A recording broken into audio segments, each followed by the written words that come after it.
As she goes down to squat, she shits her pants everywhere.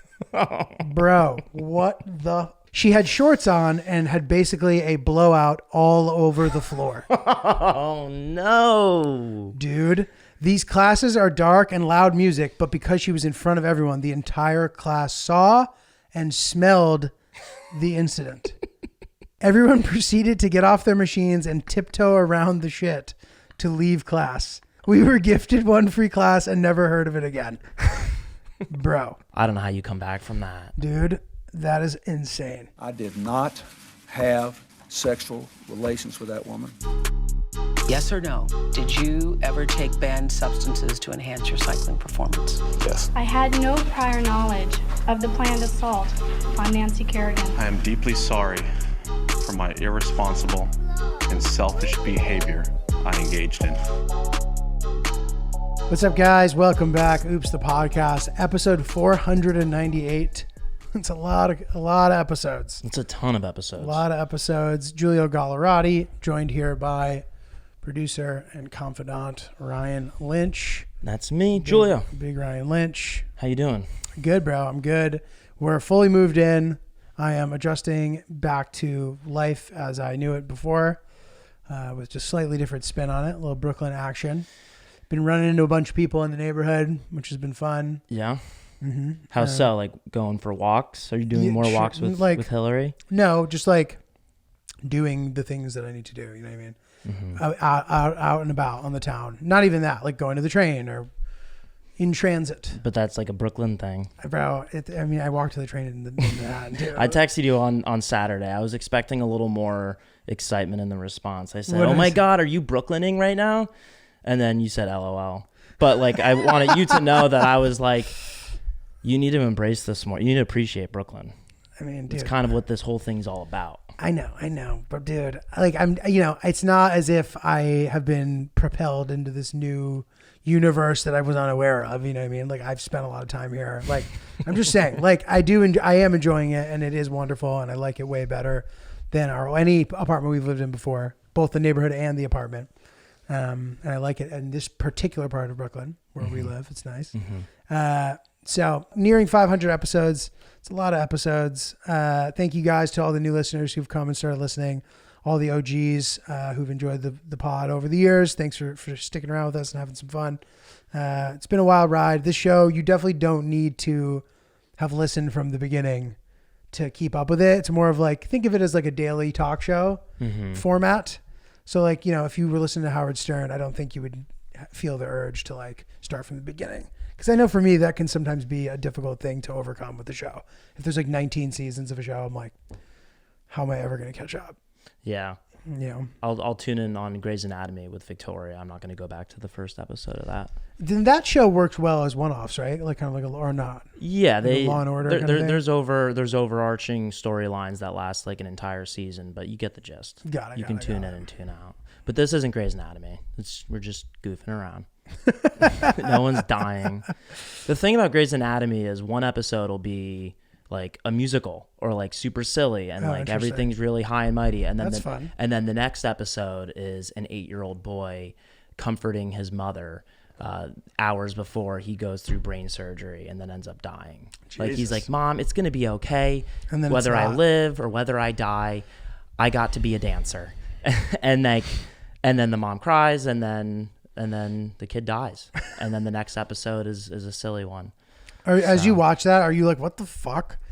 Turn this shit off, dude. A little bit. I mean, that's the type of thing that happens in a show or movie that could alter the way you feel the rest of the day. Right. Like, it's impactful. You're like, what sick fuck wrote this? Like, this isn't even true. Like, why is this the arch? Yeah, so. I don't know what they're getting out with that. I just started the Quiet on the Set documentary. What's that? That was about Nickelodeon and Drake Bell and Amanda Bynes, all that cast. Basically, Dan Schneider and all the pedophile stuff going on in the background.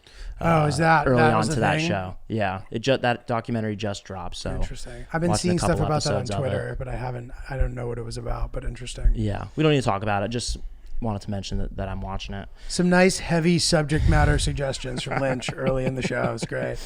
Thank you, Yeah. Ryan. All right. Well, dude, you have a birthday coming up.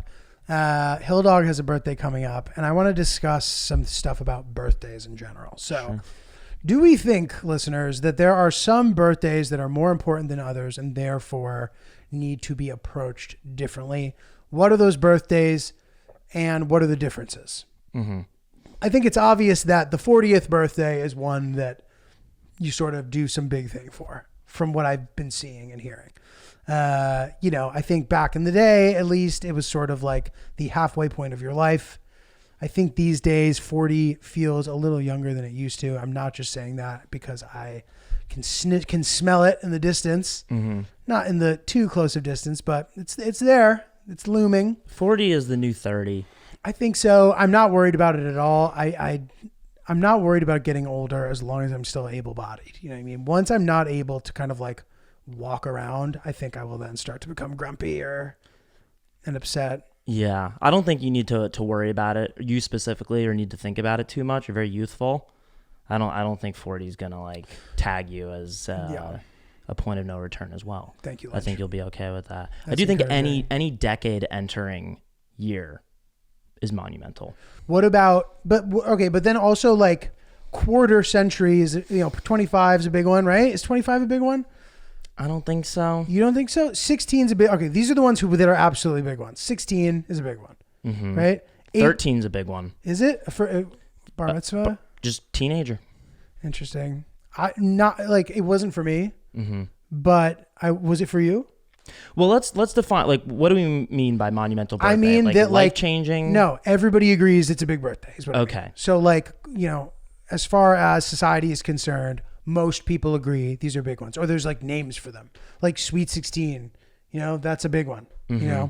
Like, and then 18, you're an adult, big one. 21, in America, you can drink, big one, right?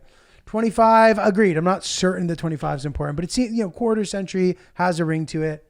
On the decade, agree. 30, 40, 50, I guess are all big. Mm-hmm.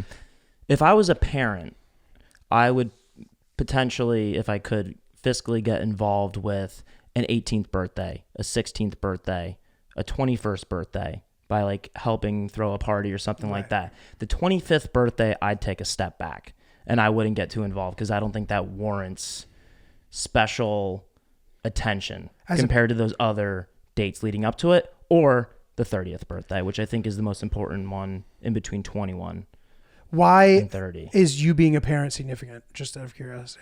When it comes to a 16th birthday, I feel like it's a parent's responsibility to kind of embellish a little bit. An 18th birthday, maybe, that's a monumental, your kid has become an adult. 21, you buy them their first drink. 21, they're also not like really an adult yet. So the 25, to me, the reason you would step back is because they're an adult now. And like they can plan their own party because they're a big boy or girl, is the step back in my mind. But from planning, at least, not from the significance of celebrating. I think, every birthday is important for your kid. If you're a parent, maybe, if you care about them. But agreed. Like some are bigger than others. Yeah. I don't know if there's a specific date that you become an adult. This is starting to get convoluted. It doesn't, generally speaking, it doesn't matter their perspective, parent, brother, sister, friend. In general, what are the birthdays that are important? If you are connected to the person, say you're their partner or their best friend or somebody who's like expected to show up and like do a good job, I guess, for this person, what are the ones where you're expected to go above and beyond? So to me, how old are you turning? I'm turning 28. 28. Okay. So to me, first of all, any birthday can warrant a fun celebration, right? Or a fun thing. So I don't think that you need to like, you don't have to like be 30 to do something special, right? Maybe you're just in the mood to do something special. I don't know what your plans are. I want to get into that in a second. Hill Dog, I don't want to disclose too much about Hill Dog's, the specifics of Hill Dog's life, but let's just say that she's hitting one of those ages that we all agree is important. If we've just agreed at some point, she's hitting one of those numbers. We've agreed on that. Okay. So a bunch of stuff's happening, right? So she is coordinating her bachelorette party that weekend. And then she's throwing herself a birthday party on Saturday. So Friday, bachelorette, Saturday, party. which is fun because everybody who's already in town for the bachelorette now gets to celebrate the party also. It's a really clever way she's arranged this. Her friends are obviously helping her plan the bachelorette, blah, blah, blah, blah, blah. But she threw herself this party. Now, I felt a little bad about that because in the past I'd been like, oh, maybe I'll throw you a party or something. And she's like, no, like do it for a more important birthday.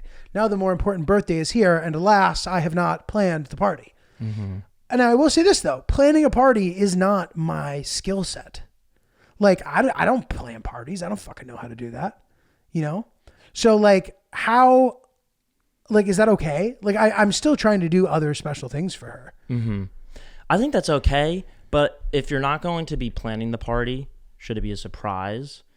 Another way to show that you care would be to proactively go up to her and say, hey, what can I do to help make X, Y, or Z happen for your birthday? What can I help with to make things just a little bit easier for you? Right. And that you don't need to be a party planner. You can just be a party assignee and just take tasks. A party check employee. something off. A party employee. Check something off of her list. She'd greatly appreciate that. Right. No, that's true. And I've offered and helped. And I've also said this, what I'm saying right now to her. I'm like, look, like I will show you that I care and that I'm going to make you feel special. In the ways that I do, you know, in my way, which will be a good enough way. Also, my way sometimes can be a bad way. My way, I would argue that my way is thorough and thoughtful. If your way is neither of those things, your way is not good, objectively, right? So I feel good about my way. I am going to take her to a musical. Okay. We're going to go see The Wiz. What's The Wiz? Okay, so The Wiz, I'm a little worried about The Wiz, to be honest. So she has a job, obviously, and this would be the day before The Bachelorette. So I thought she likes live shows, whatever. And I thought, won't it be fun to take her to a live show? We've gone in the past. We went to Moulin Rouge, which we did not like. We went to see Come From Away. She took me to Come From Away. We loved it. I took her to Moulin Rouge, which wasn't a good one, which was fun in its own way. But if I go back to back musicals that aren't good, I worry about that for my legacy. Now, some of the draws to The Wiz were that it started at a better time, given the time that she worked. So I thought it'll be fun. We go to a nice dinner, special dinner, and then we go to The Wiz. Most of the musicals start at 7. So a lot of the maybe more popular ones or the highly reviewed ones that everybody wants to see all start at 7 that day. There's only 1 or 2 that started at 8. I had heard The Wiz was fun. There's a couple, big people in it who she has not heard of, which hurt my case a little bit. I'm like, Deborah Cox is in it. She's like, who's Deborah Cox? I'm like, how did you get here? Nobody's supposed to be here. You know that one? No. I have no idea what you're talking about. You don't know who she is either. No. And then I'd be like, she sings this. She'd be like, that. She does not sing that. Someone else sings that. I'm like, well, what about this? And she's like, she does not sing that either. I think Wayne Brady is in it. Although I'm not sure. She also didn't know who that was. I know Wayne Brady. You know Wayne Whose Brady? line is it anyway? Whose He's the line is GOAT. it anyway? He's the GOAT. So anyway, I'm hoping that The Wiz ends up being good. We've been joking around, singing Ease On Down the Road. That's one of the big ticket songs. Hopefully she'll like The Wiz. I don't know. And I also got her a gift that I think will exceed her expectations as far as gift giving. It's one of those gifts that I'm excited to give her. I wish I could give it tomorrow. That's a fun I know she's not going to think she's going to get this. I think it's very thoughtful and something that she likes. And it wasn't an easy, like, I want this, so I got it. You know what I mean? I don't think she would ever expect that she's going to get this thing from me. So I feel pretty good about it. But I just want to make sure that I'm being a good partner. No, your thoughtfulness. What do you have? The 3 somethings for gift giving? The S triangle. The S triangle. You having that system in place is already better than what most people do. So you're all set in the gift department. I don't know. Michael Jackson is in the film in the OG adaptation of The Wiz. Yeah. I've never heard of The Wiz. Yeah, dude. But I hope you guys have fun. Okay, the S triangle, and to be honest, live events are not really included in the S triangle in a way. It's stylish, sentimental, and then silly/sensible. But there should be something in there for a live show because experiential things are fun too. Is there an S that covers that? We turn this into the S square or the S rhombus Setting. Nice. Nah, it's something. Would something like this fall under the sentimental category? Maybe, probably not. No. Or the S triangle No, has some. unless she's a big Wiz fan, and from her not being able to recall the singers, I'd say that's not the case. The Wiz. So it's the Wizard of Oz. It's a fun take on the Wizard of Oz. Gotcha. Yeah, I have not seen it either. I was familiar with it, and generally, a Broadway show. It's on Broadway, right? I don't know. They don't put. I don't think they put bad shows on Broadway. Which I thought too until I saw Moulin Rouge, and then I was like, okay, well, this needs to maybe be considered. Was it bad? It was, or was it boring? Dude, it was terrible. It was like genuinely bad. It was terrible. And you know what? It's actually tricky because it's won a bunch of Tonys for things that it deserves Tonys for, like set design and like costumes. But the show itself, dude, is just like a mashup of like pop songs in a way that is like so bad. No offense to Moulin Rouge, dude. I'm sorry. The people in it were amazing. They sang amazing. But like I'll give you an example. Like out of nowhere, they'll be talking and then they'll start singing these like popular songs. Dude, like Firework? Dude, I'm not even kidding. Yes. Oh, come on. Like, you're just going to show up to dinner like that? You came in like a wrecking ball. Like singing popular songs in the Broadway vibrato. It's like the most cringe fucking thing. And dude, look, like, I feel bad criticizing things like this because, when I put things out, when people pan them, I feel like shit about it. Yeah. So I'm like, and then I'm like, why would they ever say that? But dude, like, hear the songs, like Chandeliers in it, like all these songs, like. They sing them to completion? All my single ladies. No, they won't even sing them to completion. They'll sing like 2 sentences or they'll combine 2 songs. Raise your glass is in there. Oh.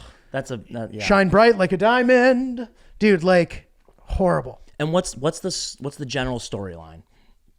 It's like there's like a brothel, and it's in France, and like, dude, I don't even know. She like falls in love with the guy. It's like I don't like the idea of taking an existing thing and making it worse. So like, there's these good songs that we all like. Why do we need to make a musical out of it? It's a fun idea. It's a novel idea. I know the movie's popular. I went to see it on Broadway. I didn't like it. We left before Act 2. We left during intermission. Fair. Because we just didn't like it. It wasn't for us. So I'm not trying to backtrack my scathing review. I didn't like. I really didn't like it. If you're into the things I'm describing, maybe you'd like it. And I know it's popular, but it seemed pretty unsophisticated to me. This episode of Oops the Podcast is brought to you by BetterHelp. So Lynch, I think I'm going to start going back to therapy, dude. The time has come. It's good. It's been like a whirlwind year for me so far. I've done a lot of stuff and I feel like I've been shooting for the hip, which is great. But sometimes a little therapy is nice for a check-in, just to sort of, for me at least, reinforce what I've set out to do, make myself feel a little bit better, being kind to yourself. There have been times where I have went to therapists and we ended up doing the therapy in a specific style that I didn't necessarily want. And maybe sometimes it ended up being helpful or maybe sometimes it didn't. But still, I didn't realize that there are such distinct, specific approaches to therapy. And the thing that's so cool about BetterHelp is that you can sort of like pre-screen a lot of that stuff. So if there are specific things that you think you want to work on or specific topics or specific just like general things, not only do you get to actually say that, but they also like generally interview you. It doesn't take long, but it's nice to like get all that stuff out of the way. Like, who do you want your therapist to be? Do you want it to be a man? Do you want it to be a woman? Do you want it to be somebody who is, from the LGBTQ community or whatever? There's like a bunch of different things that you can select. And I think that's really nice. And also, like I was saying before, from an approach perspective, there are certain things where I'm like, oh, my old therapist did this to me and I didn't like it. I didn't want it. So I didn't check it here because I'm like, I don't need that. I don't want that. And like, I ended up in this, 3-year rabbit hole going to this guy who, while he helped me in some ways, I don't think it was overall a perfect fit. You know what I mean? So that's why I'm excited about giving BetterHelp a shot. Scheduling my first appointment very soon. And I'm just looking forward to see what it's like. Good for you, man. I've enjoyed the process so far of getting things together. And I've been matched up with a therapist and we're figuring out a time to meet. So, and you can also pick how you want to correspond with your therapist. If you prefer more like video, or you can also just message with them if you want. It's a great service. I'm happy that it exists. I'm looking forward to trying it. And I suspect it could be a very nice thing for a lot of people as well. Yeah. So right now, learn to make time for what makes you happy with BetterHelp. Visit betterhelp.com/oops today to get 10% off your first month.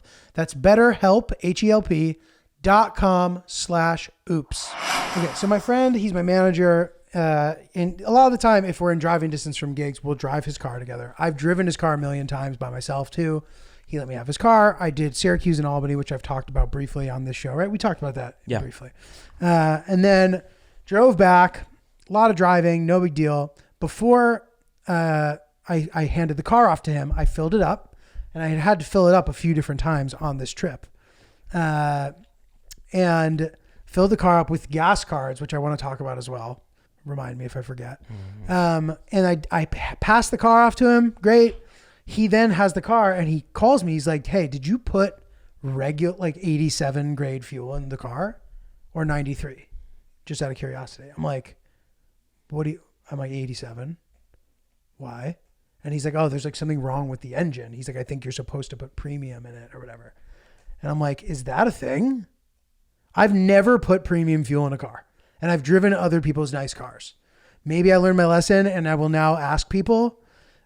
And he's like, sorry, I should have told you. And he actually hasn't followed up on it since. So I don't know the status of this. I don't know if it was just bad luck. I handed the car over, the engine light went on, or what the deal was.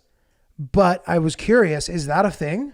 I don't know. Well, I'm caught off on what's an 87? What's a 93? So you know where do I see that at the gas station? So you know how there's the 3 buttons you can press? Yes. It'll be like the regular, black, and then maybe a green one. Sure. Well, the green is usually diesel. Okay. Which will absolutely fuck your car up. I just know not to use it. Correct. I don't read anything. Okay, so it'll be like 87, 89, 93 or something. 87 is regular unleaded, 89 unleaded plus, 93 is premium. All different kinds of gas. It was my understanding that the only advantage to using the premium was that your car might run a little better on it, especially if it is a nice car, which his car is a nice car. I always grew up with Toyotas, Hondas. We always put regular unleaded in. That was it. And my dad always told me, and he might not be right about this, but he was like, yeah, there is no like difference besides like a performance thing or something. I don't know. And I've Googled it, if that's what you're doing, and I can't get a straightforward answer. It always says putting 87 will not fuck your car up at the very least. But then there was like a couple things that said maybe it would, and I don't know. So I don't know what to think. And he hasn't brought it up again. So maybe it wasn't that. Maybe it was just bad luck. But what are the odds that I hand the car over with a full tank, trying to be a mensch, and then I fucked his car up, which I feel bad about. Now, the alert that he got, was it just like a check engine light? Yeah. How was he able to narrow down one of the plethora of issues to the gas that was put in? That I don't know. Yeah. That I don't know. Because the check engine light is for like at least 5 things. I was thinking 30, but I want to say at least 5. Agreed. And the check engine. And also he needed an oil change in like 600 miles, which he said was normal. He's like, that's normal. I'm like, okay. And it's been fine. He's like, dude, it's all good. It's all good. He's just like being a homie, being my manager. Like he's not going to like be mad or like hold me accountable. I wasn't negligent. You know what I mean? Mm-hmm. He didn't tell me what to do. So like, I think we both agree that like, I'm not on the hook. I think I did the proper thing, which was to like offer to alleviate some of the burden. I was like, you know, I'm assuming your warranty or whatever covers whatever work would need to be done. Potentially, I asked this question. I was like, if you want, at the very least, I can bring it into the shop for you, like to take some of the burden off your shoulders since you were so generous to let me borrow your car. He was like, nah, don't worry about it. Don't worry about it. So I think we both acted as gentlemen, and I didn't get defensive either. I wasn't like, oh, dude, I've never heard of that. I was like, dude, I didn't know that. I've never heard that before. I'm so sorry. Obviously, if I knew I was supposed to put in premium, I would have, especially since I have all these gas cards, which I would. So I don't know. I want to hear about the gas cards in a second, but the fact, like, we don't even need to, like, that played out so amicably that we don't need to like play into like the awkward scenarios of like how that would fester. Agreed. Like, it's like he didn't tell you, but you also didn't clap at him. It seems like everything's okay. Everybody acted well. And he's also a guy who, if he's having a bad day, he can't hide it.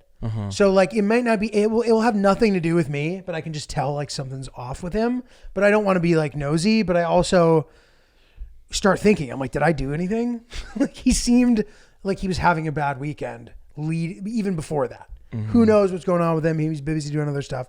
None of my business. But like, I couldn't help but like start stewing about it a little bit, and like not stewing, but like running through all the scenarios in my head. You know what I mean? But I think it's all good. The dust is settled. Yeah.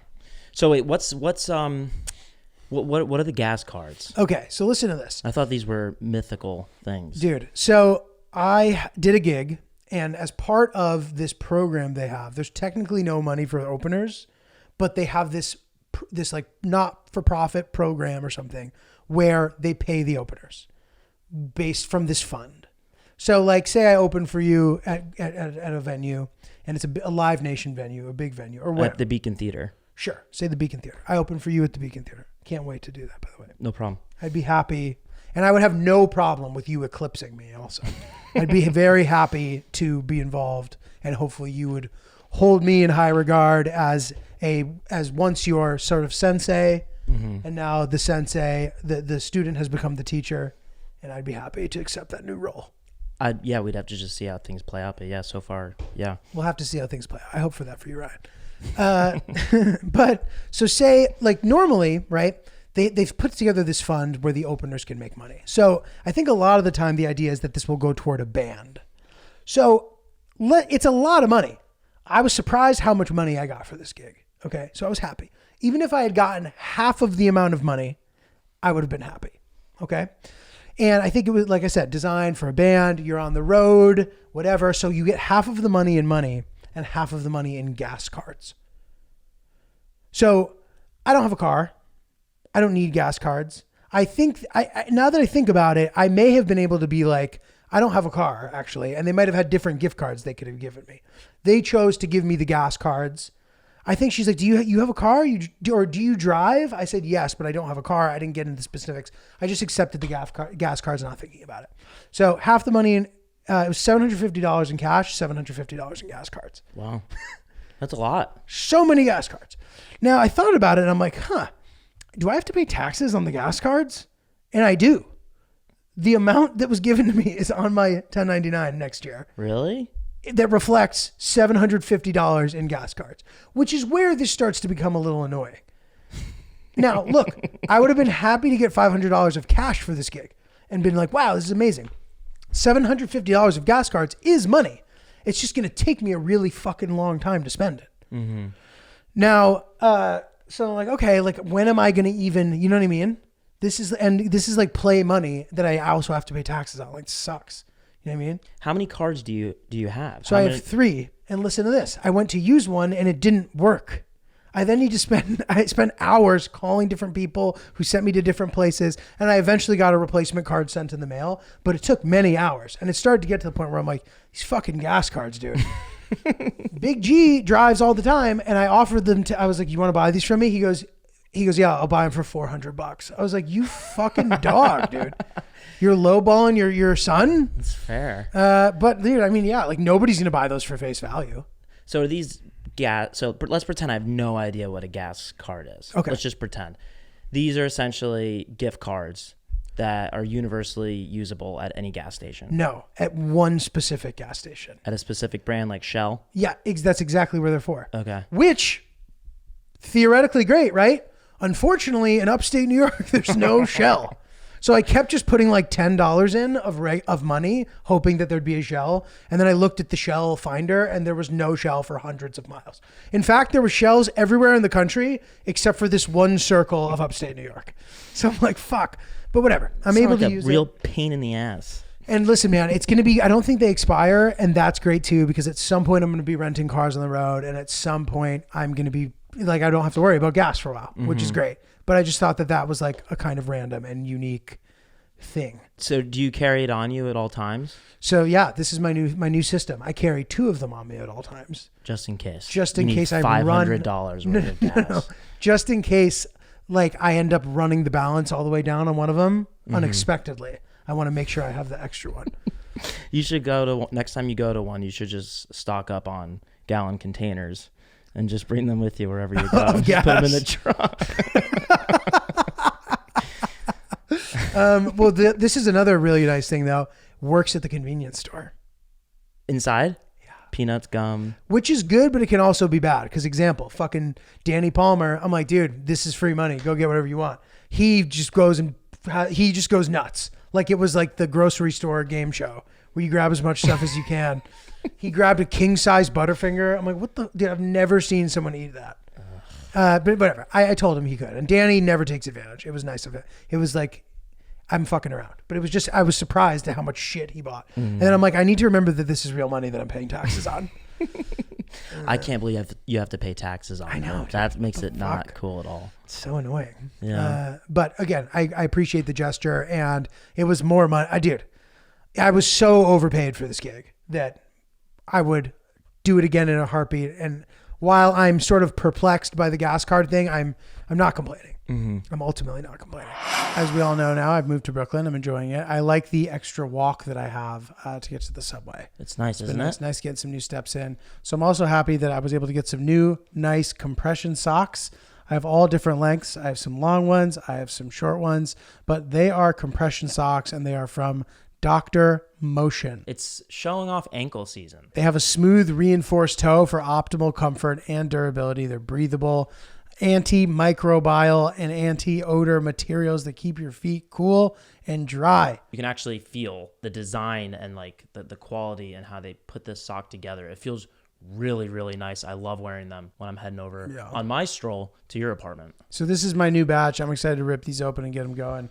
I've been messing around a lot with the higher length compression socks, but now I'm excited to bust out the ankle ones and really get in there. The spring and summer collection just launched on the website, so visit the website, drmotionsocks.com, to check out the products and explore the new collection. When I was upstate, hit a couple more national parks. No. Which I was excited about and was fun. But I had like a big plan for the weekend as far as that went, and it didn't end up panning out, but that's fine. First of all, we left late on heading to Syracuse because I couldn't find my car keys or my manager's car keys. I just couldn't find them. I'm running up and down the block, tracing my steps. And when you move, you are so susceptible to losing shit. Mm-hmm. You just don't know where anything is. I think I finally know where the stuff is in my house. But like before, I saw the keys that morning and then could not find them. And you were in Albany, right? No, the night before? We were in the city still. Okay. Syracuse was night one, Albany was night two. So we were planning to drive to Syracuse. And I had some like national parkage planned for that day, but we got like a 2-hour late start, 3-hour late start for a variety of reasons, including not being able to find my keys. So the car is just you and Danny? Yeah. The car was parked on the street. So I get to the car, can't find the keys. We open all my bags, all the stuff, can't find them. I run back to the house, can't find it. Run back to the car, can't find it. Then go to the only place that I stopped and was like, you guys would happen to have found some car keys, would you? Like it went that far. You went in and asked? And I heard someone go, sorry, dude. And I'm like, yeah, I know, fuck. Such a defeated feeling. Dude, and then they were just underneath this cushion on this couch. And I don't know how, I forgot. Like, I guess I was like in here, like adjusting the couch or something and forgot. Mm-hmm. So how long did it take for you to find them? Like an hour and a half. Yeah. So anyway, so missed the national park there. Then a couple of them were closed. Then we went to the Saratoga National battlefield, and the driving tour was closed, which is like the best part of it. And there's a walking trail, but it was like muddy and it was also cold and we didn't have a ton of time. So it's like, it's really hard to plan a national park visit perfectly when you don't have enough time to see it. So like you need to hope that everything goes perfectly. And I don't like to overplan because I don't like ruining it for myself. I want to like see it, but it's pretty. And it's like, we still got to see some of the pretty views, but it was a little bit of a bummer that we sort of didn't get to do the driving because it's like a 12-mile loop and it's really pretty and we didn't get to do it. And this is it? Yeah, this is all it. So pretend I don't know anything about Saratoga National Park. What is significant about it? So I think it was like the turning point in the American Revolutionary War. So after the Battle of Saratoga, I guess the American rebels or whatever were able to score a couple of significant victories that sort of news got out about that. And I think that the French were willing to get involved to give us the critical support we needed to win the war. That's pretty damn spot on with the generic Google search. It's almost as if you told the internet what to type out and then ChatGPT did its best. Seriously, dude, you said The Battle of Saratoga was a turning point in the Revolutionary War. The American defeat of the superior British Army lifted patriot morale, furthered the hope for independence, and helped to secure the foreign support needed to win the war. It's literally what you just said. Thank you. We tried to shoot a little vlog, which I don't know if it's going to end up being any good because we didn't get to do much, but it was just me and Danny fucking around. So maybe it'll be kind of funny. Maybe it'll be terrible. You just throw it up. We'll try. I'm going to try cutting it, but we'll see. So we did that. And then we went to see Martin Van Buren's house. Honest question. Do you even know who that is? Was he a president? He was. Good job. That's all I know, though. So, yeah, it's funny because he is a early president, but I would argue he's a pretty unknown one. I didn't know much about him. Danny read a couple of his things to me. I can't recall what any of them were. He was the first U.S. president born as a U.S. citizen. Interesting. He was the first president. He's a U.S. president. Right. I believe he was the 8th president. Washington, Adams, Jefferson, Madison, Monroe, Quincy Adams. Adams, Jackson, Van Buren. 8. Yeah. Can you do the whole thing with the song? I think I get fizzy about halfway through. Washington, Adams, Jefferson, Madison, Monroe, Adams, Jackson, Van Buren, Harrison, Tyler, Porkin, Taylor, Fillmore, Pierce, Buchanan, Lincoln, Johnson. I think I might have skipped a few there. I don't think you did. Eisenhower. No, now you're right there. That's a right. big skip. Got it. Eisenhower, Kennedy, Eisenhower, Kennedy, Ford and Carter, Reagan. Wow, I'm pretty proud of that. Yeah, that was good. And I guess that song is a loop, so you can go forever. Trump and Biden, maybe Trump again. Yeah. Can you do it?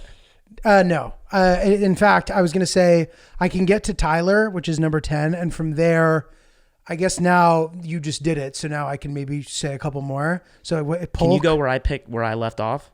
Yeah, I think. So let me set you up then. So wait, no, actually, maybe not. Polk, Taylor, is that wrong? Polk and Taylor. Fillmore. Pierce. Oh yeah, Pierce, Buchanan, Lincoln, Johnson, Grant, or is it Lincoln Grant Johnson? I think it's Lincoln Johnson Grant. Lincoln Johnson Grant. After Grant, I'll be honest, I can't do it at all until once we get to Teddy Roosevelt. I can do the rest in order from the top of my head. Anyway, let's do this. Okay. Let's see. Okay, so can you guys do this? Do you guys know the presidents? Fillmore, Pierce, Buchanan, Lincoln, Johnson. Okay, wait. Grant. Yes. Okay, let me see how I can do it from here. I don't think I can do it. I just know in no particular order. We then have Benjamin Harrison at some point. Wait. Is Garfield next later. After Grant? No, there's one before. He only served one term. Hayes, then Garfield. Okay. And then keep going with where you think you were going with it. Garfield, I don't know. Dude, here I just don't know. Arthur? Yeah. Oh, really?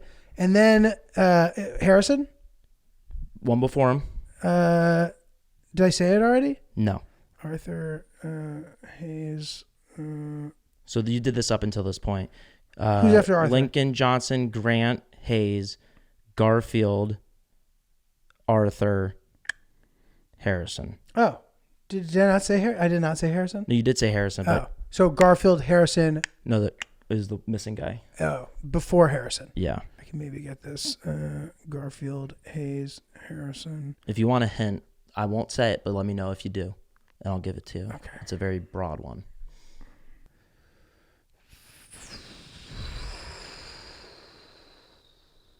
Yeah, I'll take the hint. There's a city named after this person. A major city. Oh, President San Diego. No, Carmen San Diego. Man. You can just tell me. Cleveland. Grover fucking Cleveland. And then Arthur's president again after that, right? So it's Harrison, Cleveland, McKinley, and it's Roosevelt. Who served twice? Wasn't it Arthur who served, then was out, and then was president again? Does this not account for that? There was one president in our history who's done it, because now Trump may be the second one to do it. Oh, Cleveland again after Harrison. Got it. Okay. So Cleveland did his thing, then Harrison took over, and then Cleveland came back. And then, what's his name? Who we just said? Then McKinley. So wait, but before McKinley, who is that? Cleveland, second time. Before him, Harrison. Got it. Cleveland, fucking Cleveland. And then, okay. So Harrison, Cleveland. And then from there, I think I could do it. Then it's McKinley, Roosevelt, Taft, Woodrow Wilson, Warren Harding, Calvin Coolidge, Herbert Hoover, FDR, Truman, Eisenhower, JFK, Andrew Johnson. Sorry, not Andrew Johnson. Lyndon B. Johnson, James Buchanan, Nixon, then Buchanan. Not James Buchanan. Who am I? Gerald Ford, I'm thinking of. Sorry. Ford is after Nixon, right? Yes. Okay. Then from there, I think it's just kind of obvious. So Carter, Reagan, Bush, Clinton, Bush, Obama, Trump, Biden. Nice. Not that impressive. We got there eventually. That may have to be edited for brevity. But we got there eventually. So presidents. Anyway, we went to Martin Van Buren's house.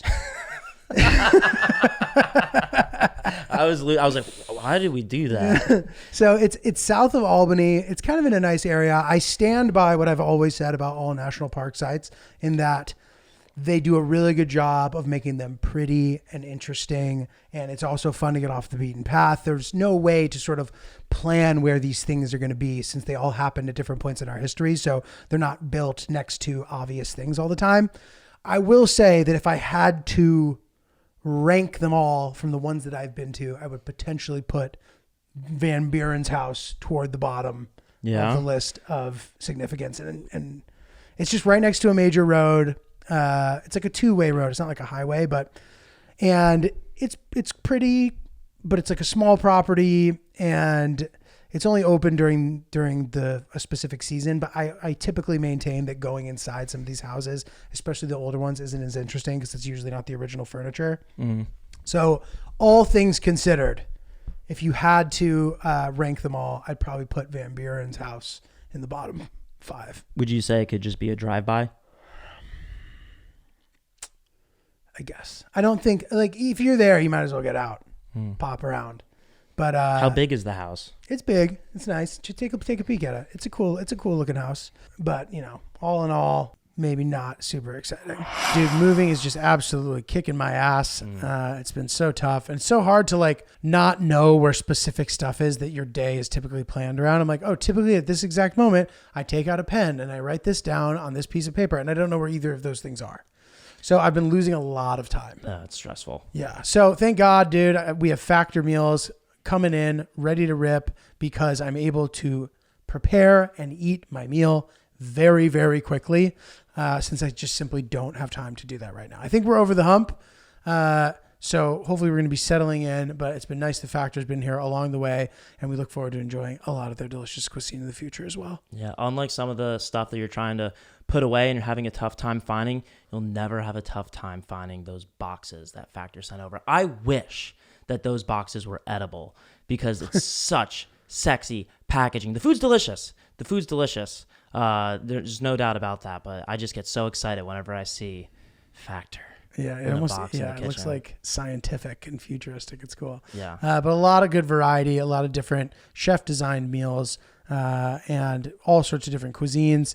It's a lot of fun, and it's delicious, and it will keep you on your toes in a good way. And you can obviously select the type of meals that you want as well, but I kind of like to leave it up to chance personally, and be as vague as possible with my criteria, but you can be specific and it can accommodate all diets as well. And all meals, breakfast, lunch, dinner, midday bites, smoothies, they got everything for all you. Of it. We absolutely love working with Factor, and we love eating Factor, and we love getting their sexy boxes in the mail. So head to factormeals.com/oops50 and use code oops50 to get 50% off. That's a lot. It's a lot. That's code oops50 at factormeals.com/oops50 to get 50% off. Okay, so we got some emails here, folks. You guys have sent some good ones. We definitely want to cover some of these because they are funny.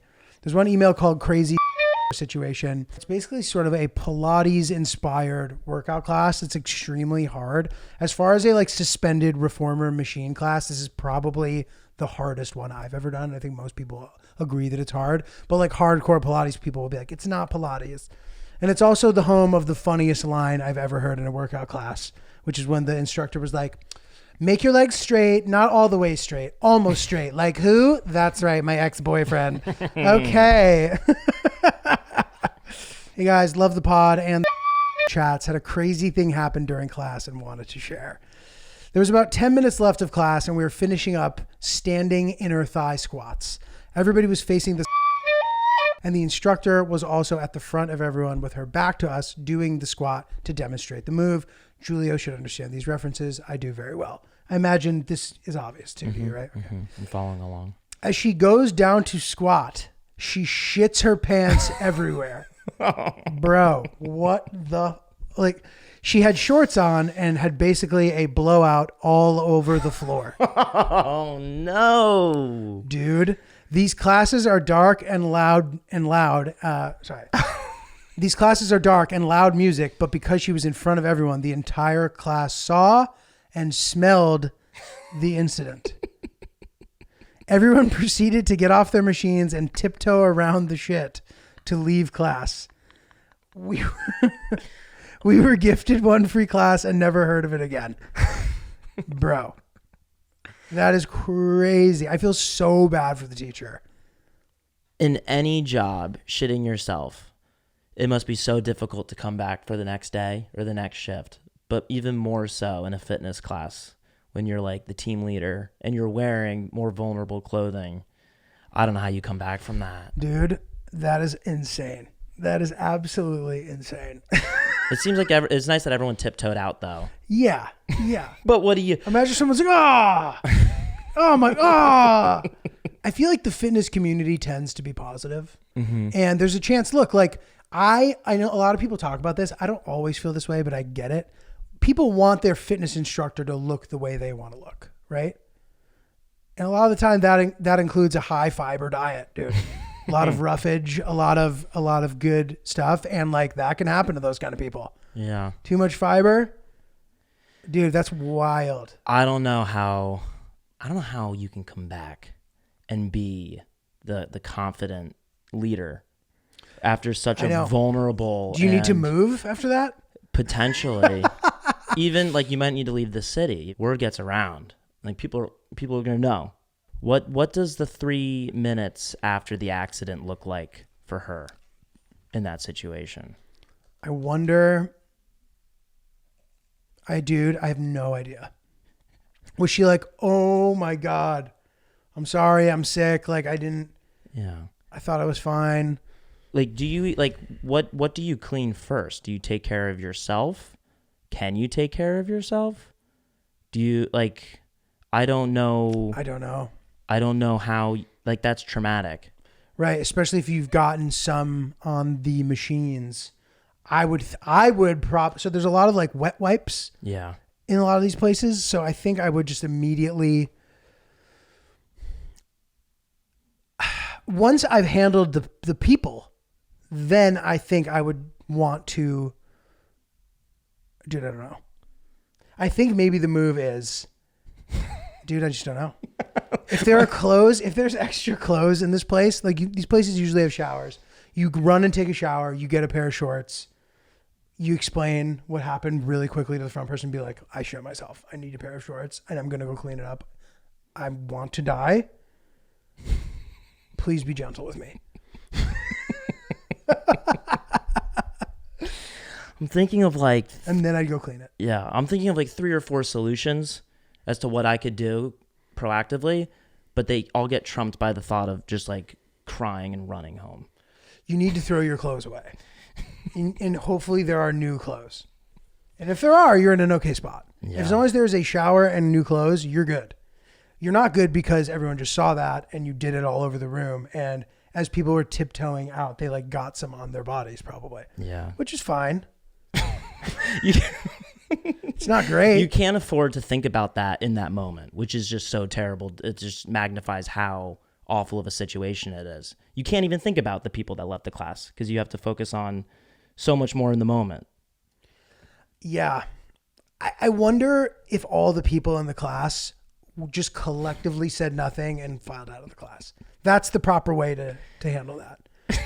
Helping is terrible. You can't, no one expects you to clean up human shit, dude.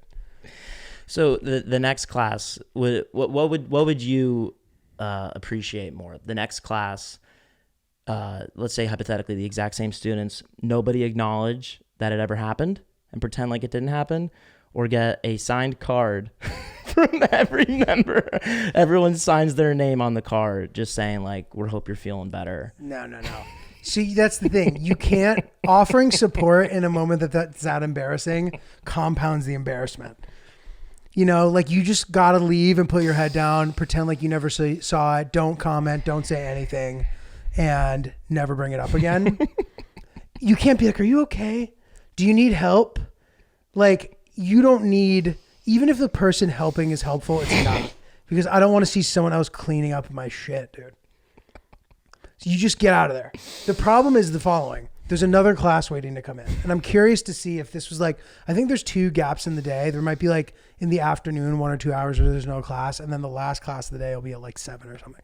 So if it was the last class of the day, it's great. But if it's not, there's another class of people waiting to go in.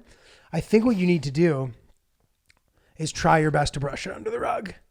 And do the next class? No. So everybody leaves. Hopefully those people aren't interacting. But there's no way the next people aren't going to see, because people are going to be like, oh my God, ew. Like, there's going to be people doing that. Mm-hmm. And then the other people will be like, what happened? And they're going to tell them. Yeah. If they don't interact, as the manager of the studio, you go, hey guys, sorry, it smells like shit in there because the pipes are broken. Mm-hmm. You protect the instructor, who, by the way, is probably teaching the next class, or was supposed to. They're definitely not teaching the next class. You'd also say like, hey, somebody had an accident in there, and don't need to specify that it was the instructor. Totally. There was an accident. Somebody had an accident. Yeah, it sucks. Nice. That's actually really good. That's tough. Well done, Lynch. That's tough. But in theory, if the teacher were able to clean off and put on new clothes, they could likely teach the next class unless they are sick, which it sounds like that sort of explosive situation is typically somebody who is sick. Mm-hmm. So maybe they were just being a trooper and trying to get through the day. You got to have like Mamba mentality to be able to do like the next class after having that happen to you. The mental fortitude. I think you go home. Yeah. You go home. And I don't know how to function as a human being after something like that. So I just wish her the best. Well, yeah, guys, eat fiber with care, and be careful when you're doing squats if you feel like you got to go. So that's that. Come see me on the road, guys. I am in Washington, D.C. next weekend, the 4th through the 6th of April. That's going to be a lot of fun. The 7th, I'm at the Punchline in Atlanta. I also have Detroit, Boston, Pasadena, California, Portland, Oregon, all coming up on the schedule. Come see a show, notjulio.com. Lynch, what do you have to add? Yeah, again, send us emails to oopsthepodcast@gmail.com. Stories like this, anything.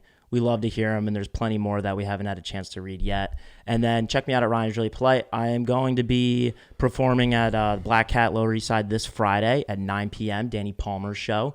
Always a fun time. Really excited about that. And then on Monday, I will be at Flophouse Comedy doing the Lottery Mic, which is this new show that they have going on, and that'll be a lot of fun. So we'll see you guys next week as we get closer to episode 500. Boom.